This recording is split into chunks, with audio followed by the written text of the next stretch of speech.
अस्सलाम वालेकुम फ्रेंड्स, मैं हूं आपका इंग्लिश टीचर मोहम्मद वकास। और दोस्तों, आज का लेसन आपके लिए बहुत ज़्यादा ज़रूरी होने वाला है।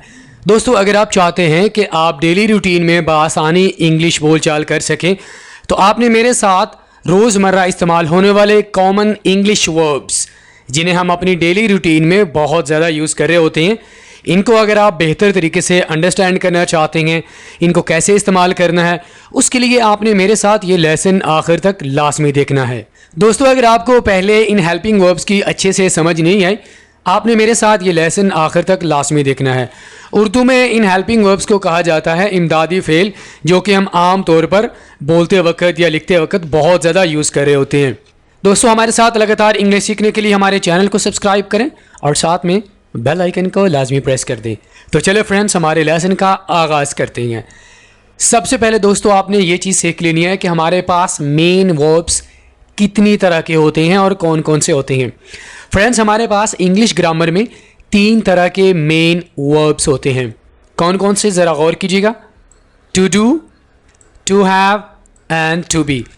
दोस्तों, टू डू का माना होता है कोई काम करना, टू हैव का माना होता है कोई चीज़ मिल्कियत में होना, टू बी का माना होता है किसी चीज़ का बन जाना या हो जाना। ठीक है, तो टू डू में हमारे पास 3 हेल्पिंग वर्ब्स आते हैं, डू, डज एंड डिड। इसमें आप काफ़ी ज़्यादा कन्फ्यूजन का शिकार होते हैं, आपको नहीं पता कि इन वर्ब्स को, हेल्पिंग वर्ब्स को कैसे इस्तेमाल करना है। तो आज आपकी ये कन्फ्यूजन क्लियर होने वाली है। ओके, टू हैव में हमारे पास ये 3 हेल्पिंग वर्ब्स हैं, हैज़, हैव एंड हैड। यानी ये तीनों वर्ब्स आप मिल्कियत के बारे में बात करने के लिए इस्तेमाल कर सकते हैं। टू बी में हमारे पास वर्ब्स आ जाते हैं is, am, are, was, were. यहाँ छोटी सी चीज़ मैं आपको क्लियर कर दूँ, आगे जाकर आपको वजाहत के साथ बताऊँगा। दोस्तों, टू बी का माना होता है कोई काम होना। अब ये मौजूदा वक्त में हो सकता है या पास्ट में हो सकता है। ठीक है, तो लिहाजा टू बी की जगह पर आप इन 5 हेल्पिंग वर्ब्स का इस्तेमाल कर रहे होते हैं, is, am, are, was, were. Clear होगा दोस्तों। सबसे पहले हमारे पास 3 तरह के हेल्पिंग वर्ब्स होते हैं जो कि मेन होते हैं, to do, to have and to be. फिर टू डू में हमारे पास 3 हेल्पिंग वर्ब्स आ जाते हैं, do, does and did. To have में हैज़, हैव एंड हैड, जबकि टू बी में हमारे पास 5 हेल्पिंग वर्ब्स आ जाते हैं, is, am, are and was, were. यहाँ तक बात आपको समझ आ गई है। अब आगे बढ़ते हैं।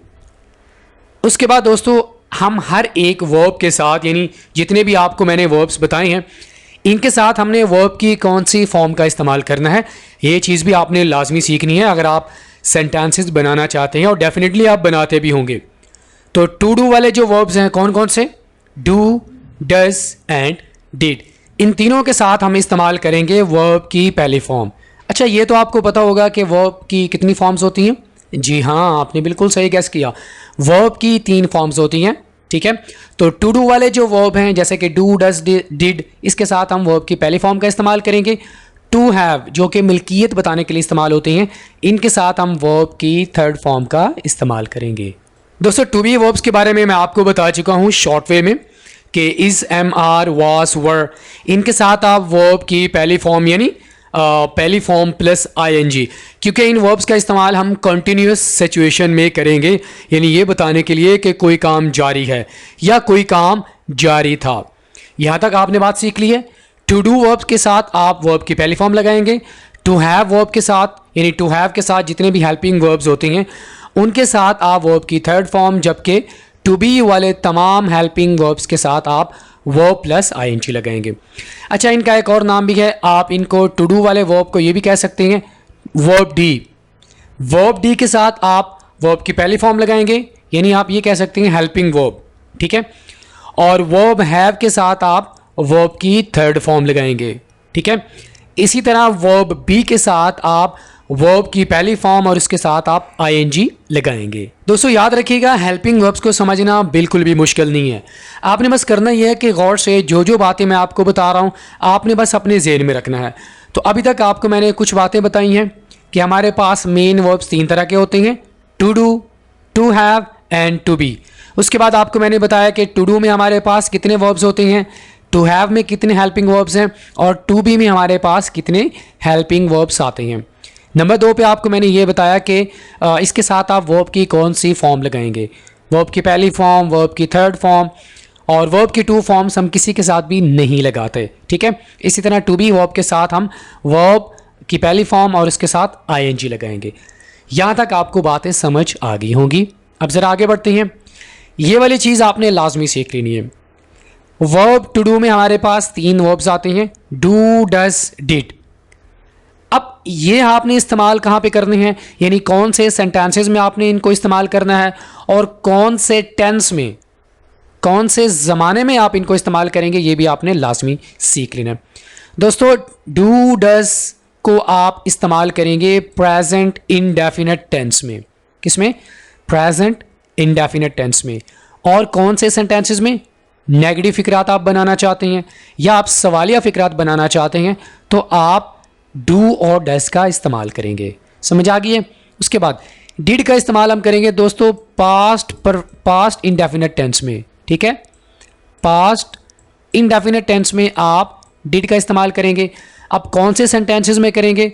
नेगेटिव सेंटेंसेस में आप कर सकते हैं। इसी तरह आप सवालिया फिक्रात में भी डिड का इस्तेमाल करेंगे। तो बात क्लियर हो गई है। प्रेजेंट इंडेफिनिट टेंस में आप डू और डज को इस्तेमाल करेंगे, ठीक है, और डिड का इस्तेमाल आप पास्ट इंडेफिनिट टेंस में करेंगे, जबकि आप नेगेटिव और इंट्रोगेटिव सेंटेंसेस बनाने के लिए आप तीनों का इस्तेमाल करेंगे, ठीक है। उसके बाद हैज़, हैव और हैड, इन तीनों हेल्पिंग वर्ब्स को आप इस्तेमाल करेंगे प्रेजेंट परफेक्ट टेंस में। बात समझ आ गई है? ओके।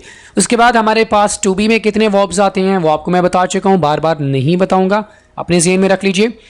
टू बी वाले जितने भी हमारे पास हेल्पिंग वर्ब्स हैं उनको हम इस्तेमाल करेंगे प्रेजेंट कॉन्टीन्यूअस टेंस में। आपको मैंने बताया था इसके साथ वर्ब की कौन सी फॉर्म लगेगी, वर्ब की पहली फॉर्म लगेगी और इसके साथ आप आईएनजी लगाएंगे। इज एम आर का इस्तेमाल आप करेंगे प्रेजेंट कॉन्टीन्यूअस टेंस में, जबकि वाज और वर का, ये सिर्फ वाज और वर की बात कर रहा हूँ, वाज और वर का इस्तेमाल आप करेंगे पास्ट कॉन्टीन्यूअस टेंस में।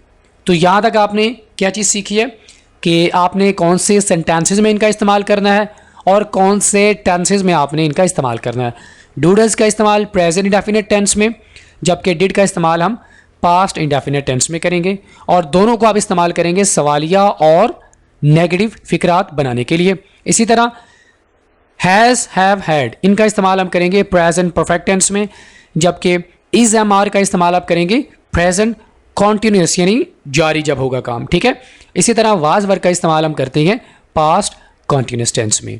बात समझ आ गई है? आगे बढ़ते हैं जी। दोस्तों यहाँ पर मैं आपके लिए इनको समझना और इनको इस्तेमाल करना बिल्कुल ही आसान बनाने वाला हूँ। तो सबसे पहले आपको मैं टेबल के ज़रिए सिखाता हूँ कि आपने डू, डज और डिड, इनके साथ आपने कौन से सब्जेक्ट का इस्तेमाल करना है।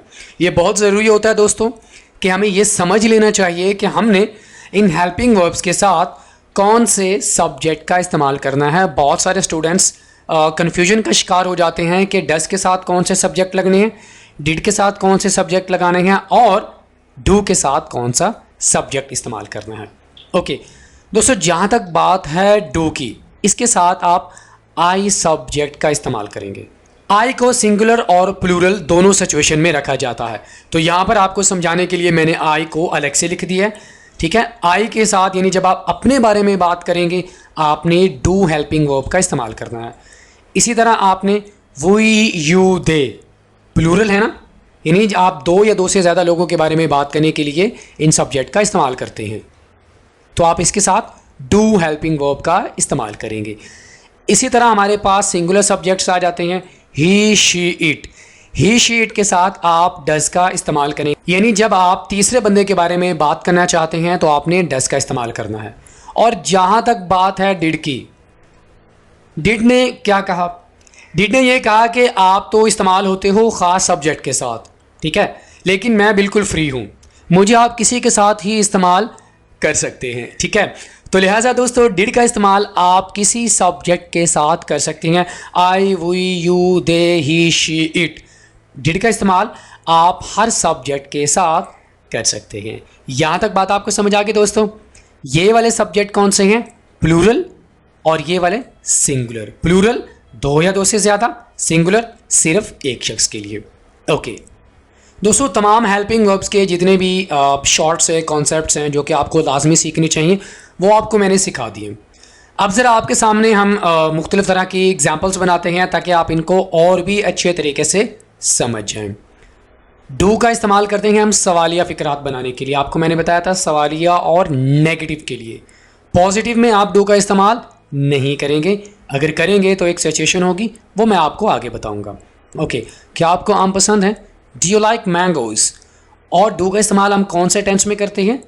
प्रेजेंट में, याद रखिएगा इसको, ठीक है। Do they go to school? क्या वो स्कूल जाते हैं? क्या मैं उसकी मदद करता हूँ? Do I help him? सवालिया बनाने के लिए आप क्या करते हैं?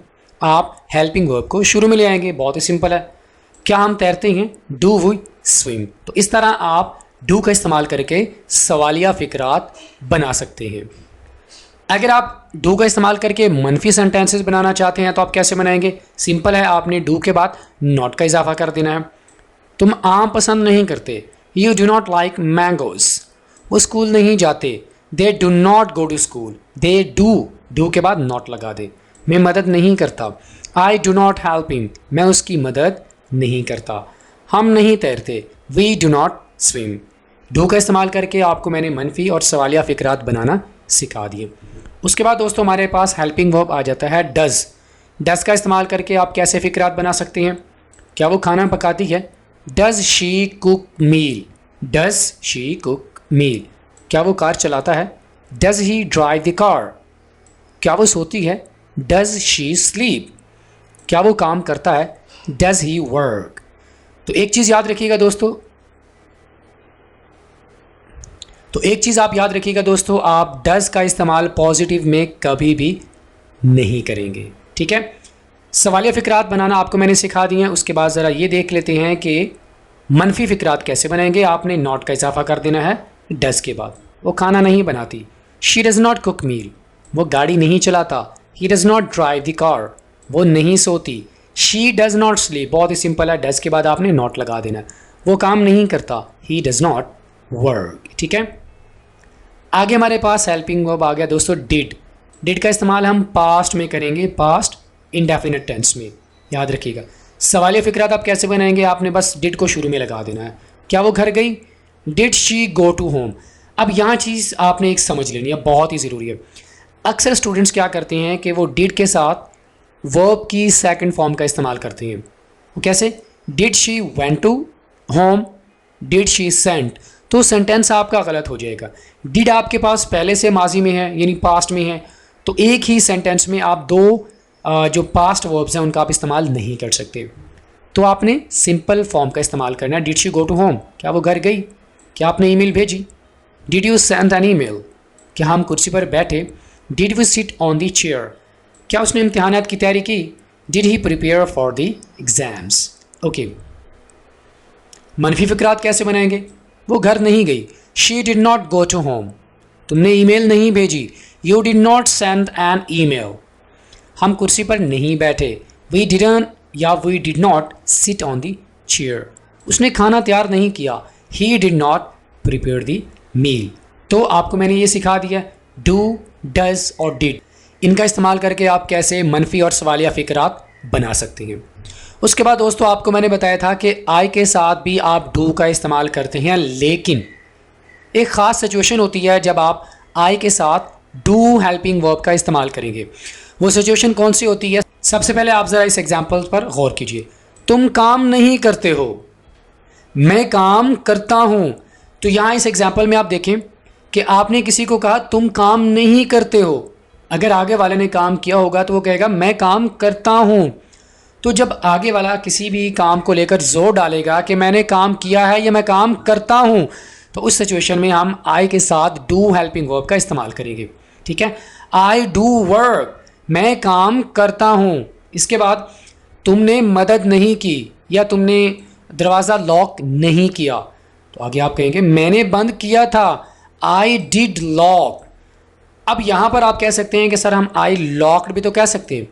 याद रखिएगा दोस्तों, ये दोनों डिफरेंट सिचुएशंस हैं। अगर आप कहते हैं आई डिड लॉक, इसका माना यह है कि आप उस काम पर बहुत ज़्यादा जोर डाल रहे हैं, ठीक है। अगर आपने सिंपली कहा आई लॉक्ड, तो यहाँ पर आप जोर नहीं डाल रहे, आप सिर्फ ये कह रहे हैं कि मैंने दरवाज़ा बंद किया था। बात समझ आ गई है। इसी तरह तुम पढ़ाई नहीं करते हो, मैं पढ़ता हूँ, आई डू स्टडी। तुम नहीं गई थी, तो आगे वो कहती है मैं वहाँ गई थी, आई डिड गो देयर। तो डू का इस्तेमाल आप प्रेजेंट टाइम में करेंगे और डिड का इस्तेमाल आप पास्ट में किसी भी काम पर जोर डालने के लिए आप डू और डिड का इस्तेमाल कर सकते हैं आई सब्जेक्ट के साथ। ठीक है जी। तो दोस्तों यहाँ आपको ये बताएंगे कि आप हैज़, हैव, हैड के साथ कौन से सब्जेक्ट का इस्तेमाल करेंगे। दोस्तों आई, वही, यू, दे, इनके साथ आप हैव का इस्तेमाल करेंगे, जबकि ही, शी, इट, इनके साथ आप हैज़ का इस्तेमाल करेंगे। आपको मैंने पहले भी बता दिया है कि आई, वही, यू, दे इनको प्लूरल कहा जाता है, जबकि ही, शी, इट इनको सिंगुलर सब्जेक्ट्स के तौर पर पहचाना जाता है। और हैड का इस्तेमाल आप तमाम सब्जेक्ट के साथ कर सकते हैं। ठीक है, अब ज़रा आपको एग्जाम्पल्स के ज़रिए समझाते हैं। हैव को इस्तेमाल करके आप कैसे मुस्बत सेंटेंसेस बना सकते हैं। आपको मैंने क्या बताया था, हैव, हैज़ का इस्तेमाल आप प्रेजेंट परफेक्ट टेंस में करेंगे। ओके, आई हैव ईटन, मैं खा चुका हूँ। दे हैव ट्रैवल्ड, वो सफ़र कर चुके हैं। हम किताब पढ़ चुके हैं। वी हैव स्टडीड, वर्ब की थर्ड फॉर्म। ओके, तुम मदद कर चुके हो, यू हैव हेल्प। बहुत ही सिंपल है। उसके बाद दोस्तों आप हैव का इस्तेमाल करके कैसे मनफी फ़िक्रात बना सकते हैं। आपने बस हैव के बाद नॉट लगाना है। ठीक है, मैंने खाना नहीं खाया है, I have not eaten meal. Eaten food या आप कह सकते हैं ईटन मील। उन्होंने सफ़र नहीं किया है, दे हैव नॉट ट्रैवल्ड। हमने किताब का मुताला नहीं किया है, we have not studied book. तुमने मदद नहीं की है, यू हैव नॉट हेल्प्ड। ठीक है, बहुत ही सिंपल है दोस्तों। इसी तरह आप सवालिया फ़िक्रात भी बना सकते हैं। उसके लिए आपने हैव को शुरू में लेके आना है। क्या मैं खा चुका हूँ, have I eaten. Have I eaten food, क्या मैं खाना खा चुका हूँ। क्या वो सफ़र कर चुके हैं, हैव दे ट्रैवल्ड। क्या हमने किताब का मुताला कर लिया है, have we studied a book. क्या तुमने मदद कर ली है, हैव यू हेल्प्ड। ठीक है, उसके बाद हमारे पास आ गया दोस्तों हैज़। मुस्बत फ़िक्रात कैसे बनाएंगे आप, वो काम मुकम्मल कर चुकी है, she has done the work. तो यहाँ पर देखें सब्जेक्ट चेंज हो गया। ठीक है, वो बाज़ार जा चुका है, he has gone to the market. वो सो चुकी है, शी हैज़ स्लेप्ट। ये शुरू हो चुका है, इट हैज़ स्टार्टेड। मनफी फ़िक्रात आप कैसे बनाएंगे, आपने हैज़ के बाद नॉट का इजाफा करना है। वो काम मुकम्मल नहीं कर चुकी है, she has not done the work. वो बाज़ार नहीं जा चुका है, he has not gone to the market. वो सो नहीं चुकी है, शी हैज़ नॉट स्लेप्ट। ये शुरू नहीं हो चुका है, इट हैज़ नॉट स्टार्टेड। बहुत ही सिंपल है। ठीक है दोस्तों, उसके बाद दोस्तों हमारे पास आ गया जी हैज़ को इस्तेमाल करके आप सवालिया फ़िक्रात बना सकते हैं। क्या वो काम मुकम्मल कर चुका है, has he done the work. क्या वो बाज़ार जा चुकी है, हैज़ शी गॉन टू बाज़ार। क्या वो सो चुकी है, हैज़ शी स्लेप्ट। क्या ये शुरू हो चुका है, हैज़ इट स्टार्टेड। बहुत सिंपल है ना दोस्तों। ओके, उसके बाद आप हैड का इस्तेमाल करके भी आप फ़िक्रात पॉजिटिव, नेगेटिव और सवालिया बना सकते हैं। लेकिन दोस्तों हैड का इस्तेमाल आप पास्ट परफेक्ट टेंस में करेंगे। किस में, पास्ट परफेक्ट टेंस में। हैज़ और हैव का इस्तेमाल हम करते हैं प्रेजेंट परफेक्ट टेंस में, जबकि हैड का इस्तेमाल हम पास्ट परफेक्ट टेंस में करेंगे। सेंटेंसेस कैसे बनाएंगे ज़रा वो देख लेते हैं। मैंने खाना खा लिया था, आखिर में जो उर्दू में जो आएगा ना वर्ड, वो क्या होगा, था। आई हैड टेकन मील, वो खाना तैयार कर चुकी थी। She had prepared the meal, हम जीत चुके थे। वी हैड वन, वो खेल चुका था। He had played. मनफी फ़िक्रात कैसे बनाएंगे, हैड के बाद नॉट लगा देना है। मैंने खाना नहीं खाया था, I had not taken meal. उसने खाना तैयार नहीं किया था, she had not prepared the meal. हम नहीं जीते थे, वी हैड नॉट वन। वो नहीं खेला था, ही हैड नॉट प्लेड। सवालिया फ़िक्रात आप कैसे बनाएंगे, ये भी बहुत सिंपल है, बस आपने हैड को शुरू में लेके आना है। क्या मैंने खाना खा लिया था, हैड आई टेकन मील। क्या वो खाना तैयार कर चुकी थी, हैड शी प्रिपेयर्ड मील। क्या हम जीत चुके थे, have we won, had we won. ठीक है, क्या वो खेल चुका था, हैड ही प्लेड। ओके, अब ज़रा दोस्तों यहाँ पर आपको ये बता देते हैं कि आप इज़, एम, आर, वाज, वर इनके साथ आप कौन से सब्जेक्ट का इस्तेमाल करेंगे। दोस्तों आई के साथ आप एम हेल्पिंग वर्ब का इस्तेमाल करेंगे, यानी जब भी आप सिर्फ अपने बारे में बात करना चाहेंगे तो आप आई के साथ एम हेल्पिंग वर्ब का इस्तेमाल करेंगे। वी यू दे के साथ आर, ही शी इट के साथ इसका इस्तेमाल करेंगे। अगर हम वाज और वर की बात करें तो दोस्तों आई के साथ आप वाज का इस्तेमाल करेंगे, वी यू दे के साथ आप वर का इस्तेमाल करेंगे और ही शी इट के साथ आप वाज का इस्तेमाल करेंगे। बात समझ आ गई है? जब आप अपने बारे में बात करेंगे तो आप आई के साथ एम का इस्तेमाल करेंगे, जब आप दो या दो से ज़्यादा लोगों के बारे में बात करना चाहते हैं तो आप आर का इस्तेमाल करेंगे। ही शी इट सब्जेक्ट के साथ आप इसका इस्तेमाल करेंगे और साथ में आपने वाज का इस्तेमाल करना है। वर का इस्तेमाल हम वी यू दे के साथ करेंगे, ठीक है। अब ज़रा इनकी एग्जाम्पल देख लेते हैं one by one. Is am are का इस्तेमाल हम करते हैं प्रेजेंट कॉन्टिन्यूअस टेंस में। एग्जाम्पल बनाना बहुत ही आसान है। आपको मैंने बताया था कि verb plus I N G, ठीक है। मैं पढ़ रहा हूँ, आई एम स्टडीइंग, आपने बस वर्ब के बाद आई एन जी लगा देना है तो आपके पास फ़िक्रा बन जाएगा। मैं नहीं खेल रहा हूँ, मनफी फ़िक्रा आपने कैसे बनाना है? आई एम नॉट प्लेइंग, तो आपने आई एम यानी एम के बाद आपने नॉट लगा देना है। वो सो रही है, she is sleeping, she sleep नहीं होगा, ये गलत है, ठीक है। She is sleeping. वो सफ़र नहीं कर रही है, शी इज़ नॉट ट्रैवलिंग। तो ये बहुत ही सिंपल है। इस एम के साथ आपने एग्जाम्पल्स कैसे बनानी है वो आपको मैंने सिखा दी हैं। अब ज़रा आपको ये सिखाते हैं कि आप आर का इस्तेमाल करके कैसे एग्जाम्पल्स बना सकते हैं। वो भाग रहे हैं, दे आर रनिंग।